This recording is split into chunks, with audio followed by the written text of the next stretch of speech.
संपूर्ण जिल्हा परिषद साध्या वेशातल्या पोलिसांनी भरली होती. म्हणजे आम्हाला समजलं नाही की एवढं मोठ्या संख्येनं पोलीस काय आहेत. आणि आमच्या एक सन्माननीय सदस्य बापूसाहेब शिंदे आहेत आमच्याबरोबर, त्यांचं आमच्याच 2 सदस्यांनी अपहरण केलं अशी त्यांच्या विरुद्ध काल खोटी तक्रार दाखल केली. सकाळी काल एकदा त्यांच्या विरुद्ध तक्रार झाली. ते स्वतः पोलीस स्टेशनला गेले. त्यांनी पोलीस स्टेशनला मात्र जबाब दिला की मी पुन्हा मला कोणी अपहरण केलेलं नाही, मी माझ्या मर्जीनं माझ्या पक्षाबरोबर आहे. ते स्टेटमेंट दिल्यानंतर दुसरा गुन्हा 6:15 वाजता दाखल केला.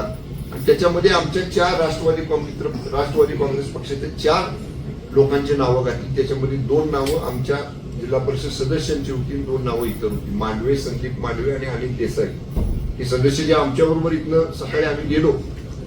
त्यांना आतमध्ये जाताना त्याच्या अगोदरच सांगतो, कामेश कांबळे जे आमचे सदस्य होते त्यांना मी आणि मकरंद आबा आम्ही लिफ्टमधनं वर घेऊन जात असताना माननीय शिवेंद्रसिंह राजे भोसलेंनी त्यांना अडवलं.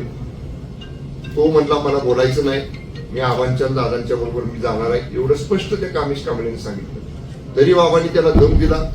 बाबांबरोबर ज्यांचा जिल्हा परिषदच्या निवडणुकीशी संबंध नाही अशी सातारचे नगराध्यक्ष मोहिते आणि एक फिरोज पठाण नावाचा त्यांचा कार्यकर्ता, त्या तिघांनी मिळून मी त्याला कवळा भरला होता. असं मी त्याला मिटिंग धरलं होतं कामेशला. माझ्या मिटिंगनं सोडून त्याला उजव्या बाजूच्या वरांड्यामध्ये ओढत नेलं. तिथनं धरून मी आणि आव्हाने परत त्यांच्या मिटिंगनं सोडवून त्याला लिफ्टमध्ये आणलं. लिफ्टमधनं 4थ्या मजल्यावर आम्ही घेऊन गेलो.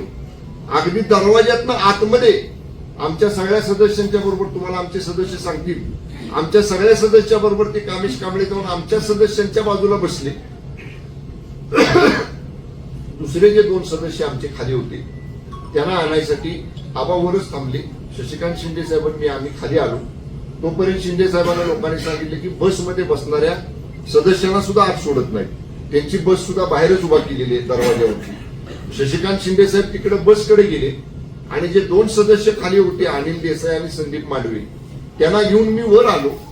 मी वर आल्यानंतर 4थ्या मजल्यावर गेल्यावर बाबा जसं सांगतायत 101 साध्या वेशातले पोलीस त्या लिफ्टच्या समोर उभे होते.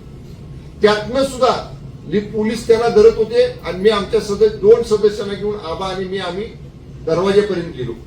दरवाजापाशी अक्षरशः पोलिसांनी असं दांडकी आडवी लावली, काट्या आडव्या लावल्या. आम्हाला पुढे जाऊ दिलं नाही. 25-30 पोलीस आम्हाला मागे ढकलत होते. हे आणि मी पुढे होतो. आमच्या दोघांच्या मध्ये ते सदस्य होते, आम्हाला मागे ढकलत होते. 10 पोलीस एका सदस्याला ओढत होते. 10 पोलीस साध्या वेशातले. तो मांडवे सदस्य आमचे ते सांगत होते अरे मंत्री आहेत 2, पण काही सुद्धा त्या पोलिसांवर परिणाम नाही. मला त्या झटापटीमध्ये मला इजा झाली, रक्त आलं माझ्या हाताला, काय लागलं मला त्या गडबडीत समजलं नाही. पण तरी सुद्धा दरवाजापर्यंत त्या संदीप मांडवेंना अनिल देसाईंना आम्ही नेलं. पण ज्यादा परत त्या सिव्हिल ड्रेस मधले पोलीस आले. म्हणजे तसं बघितलं तर आम्ही दोघं, नितीन काका होते, आम्ही शशिकांत शिंदे साहेब होते, आम्ही 5-25 पोलिसांना बाहेर पडलो. म्हणून त्यांनी ज्यादा बाहेरच्या बाजूला उभे असणाऱ्या पोलिसांना बोलवलं आणि त्याने आम्हाला ओढलं बाजूला आणि आमच्या तावडीतनं ते 2 सदस्य त्यांनी घेऊन पोलीस स्टेशनला गेले. म्हणजे जर तुम्हाला लोकशाही मार्गाने जर तुम्हाला सत्ता पाहिजे होती तर लोकांनी कौल तर 37 मताचा आमच्या बाजूने दिला होता. पण आम्ही काही निवडणूक झाल्यावर हातात घातलेला नाही. आमचा तिघांचा हातात निवडणुकीच्या आधीपासून आहे. 2 राष्ट्रवादीतून एकत्र लागल्या आणि शिवसेना आणि राष्ट्रवादी काँग्रेसची आम्ही तडजोड करून प्रीपोल अलायन्स निवडणूक पूर्व युती आम्ही केली. आमचे 37 सदस्य आपले निवडून आले. आमच्यातल्या 2 सदस्यांनी व्हीप मोडला, ह्यांच्यातल्या राष्ट्रवादीतल्या 2 सदस्यांनी व्हीप मोडला. ठीक आहे, त्यांच्यावर आता आम्ही पक्षांतर बंदाची कारवाई करू, त्यांचं डिस्क्वालिफिकेशन करू, त्यांचं सदस्यत्व रद्द करू. अगदी सुप्रीम कोर्टापर्यंत जायची वेळ आली. काही लोकांनी सांगितले त्या सदस्यांना की तुमचं सदस्यत्व जाऊ देत नाही. पण सगळंच काय आज जसं शासन त्यांचं मांडलिक झालं, पोलीस जसं त्यांचे घरगाड्यासारखं वागले भारतीय जनता पक्षाच्या, तसं न्याय जेवता आम्हाला न्याय दिल्याचा विश्वास आहे ना. आम्ही इथं न्याय मागू, कोर्टामध्ये जाऊ, हायकोर्टात जाऊ, सुप्रीम कोर्टात जाऊ, पण ज्यांनी पक्षाचा आदेश मोडलाय त्यांच्यावर कारवाई करायचा आम्ही निश्चितपणे कोर्टाच्या न्यायालयाच्या माध्यमातून प्रयत्न करू. पण आज मला एकच तात्पर्य सांगायचं आहे, आम्ही तरी सुद्धा 33 सदस्य इथनं गेलो होतो. 33 मतं जर आम्हाला पडली असती, आम्ही नेलेले सदस्य ते मतदान करायसाठी येत होते. म्हणजे तुम्ही लोकशाहीचा खून केलाय.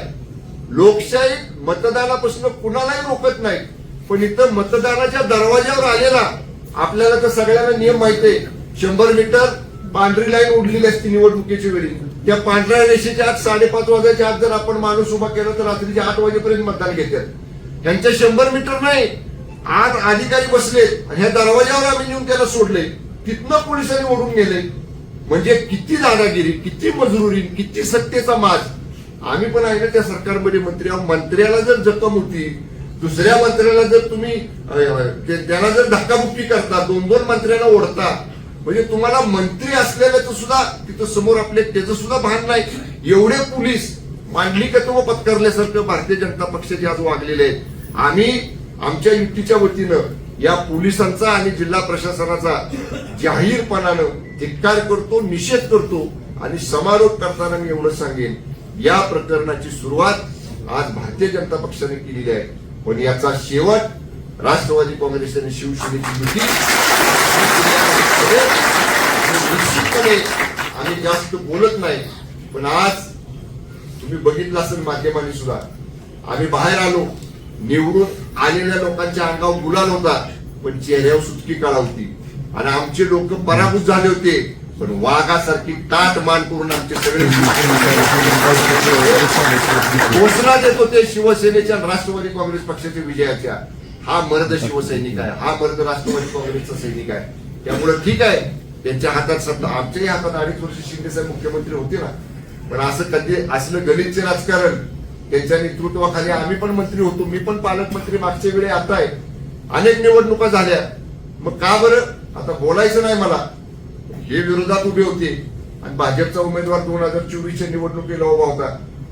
माझ्या बंगल्यात आबांच्या माझ्या कशा नीत्या केल्या, नाहीतर काय निकाल लागला असता 2024च्या विधान लोकसभेचा ते कळलं असतं ना. ते विसरला तुम्ही.